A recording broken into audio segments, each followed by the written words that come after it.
वैवाहिक बलात्कार। पैसे देकर कुछ पलों के लिए ऐसा शख्स मिल गया जिसके सीने में सर रखकर वो अपनी हर कहानी सुना सके। ना वो जिस्म देखे, ना रंग, ना रूप, केवल प्यार दे।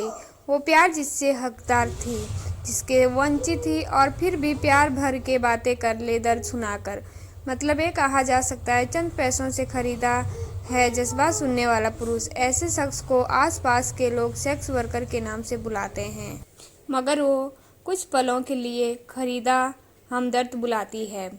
वो ऐसे समाज में रहती है जहाँ औरत को त्याग की देवी कहा जाता है, जिसका जज्बात पुरुष अपनी दोनों पैरों के बीच दबा कर रखता है। उसे रोज रात को खुश करना ही महिला की जिम्मेदारी बन जाती है। उसके दर जज्बात रात के अंधेरे में पुरुष के बिस्तर में ही दफन कर देता है। क्या एक महिला सेक्स के लिए ही बनी है? क्या उसके अस्तित्व सेक्स से ही शुरू और मर्दों के पैरों के नीचे ही खत्म होती है? जो प्यार और इज्जत की हकदार थी। आज ऐसे ही औरत की कहानी बयां करती हूँ। मेरे अल्फाज। मैं शादी के अटूट बंधन में बंधने जा रही हूँ। दिल थोड़ा बेचैन है, मगर खुश हूँ क्योंकि वो हम सब पर मिलने वाला था, जिसका इंतजार बरसों से था।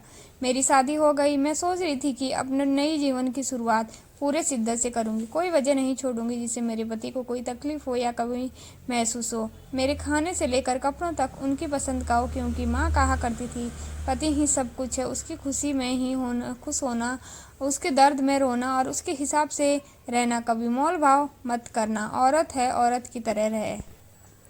माँ की ये बात गांठ बांध कर रख ली। मैं सब करती रही, मेरे कोई पहचान नहीं रही। अब मेरे पति के हिसाब से जीने लगी थी। मेरी पसंद नापसंद कुछ नहीं रहा। अब हमारी शादी को 3 साल पूरे होने वाले थे, मगर इन 3 साल में और कुछ हुआ जिसे आज बताने में थोड़ा हिचकिचाहट हो रही है, शर्म महसूस हो रही है। कैसे कहूँ, कहाँ से शुरू करूँ, कुछ समझ में नहीं आ रहा है।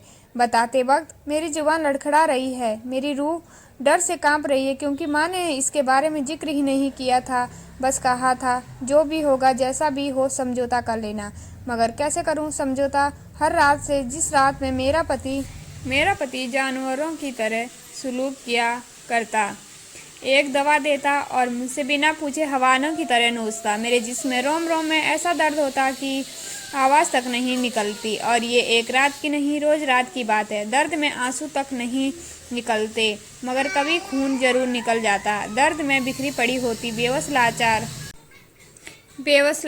लाचार और औरत की हूँ। अपने किस्मत को बार बार कोसती हूँ। अब मैं कमजोर होने लगी थी, शरीर भी साथ नहीं दे रहा था।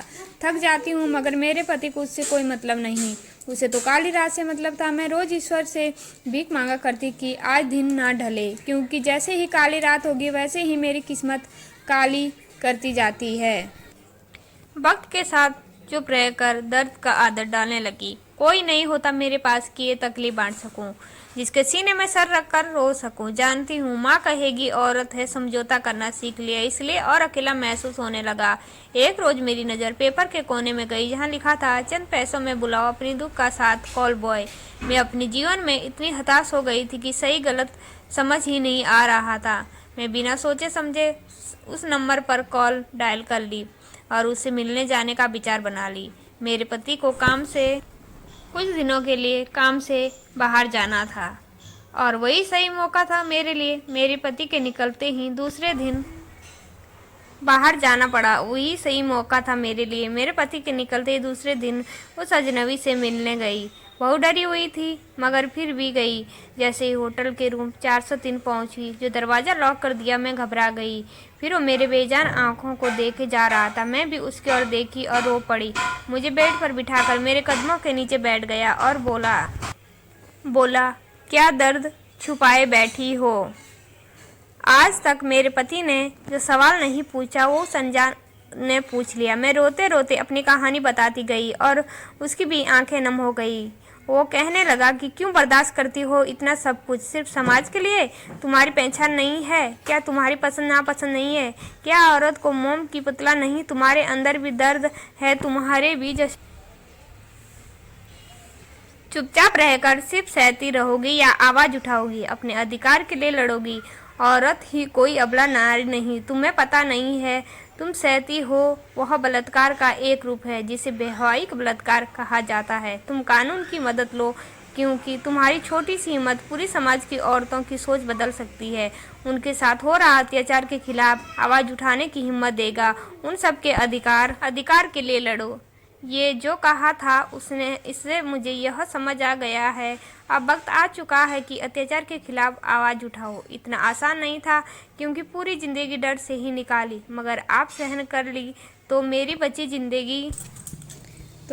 ज़िंदगी नर्क बन जाएगी। उस अनजान इंसान ने बंद कमरे में मुझे हाथ तक नहीं लगाया, बस एक उम्मीद दे गया जीने के लिए। मैं दूसरे दिन ही माँ की सारी बातों को भुलाकर बड़ी हिम्मत से पुलिस के पास गई और कोर्ट में तलाक की मांग नहीं। कुछ महीनों बाद केस जीत गई। अब ज़िंदगी सिर्फ काट नहीं रही, खुशी से जी रही हूँ। उन बुरी यादों को मिटा तो नहीं सकती, मगर नई यादें ज़रूर बना सकती हूँ।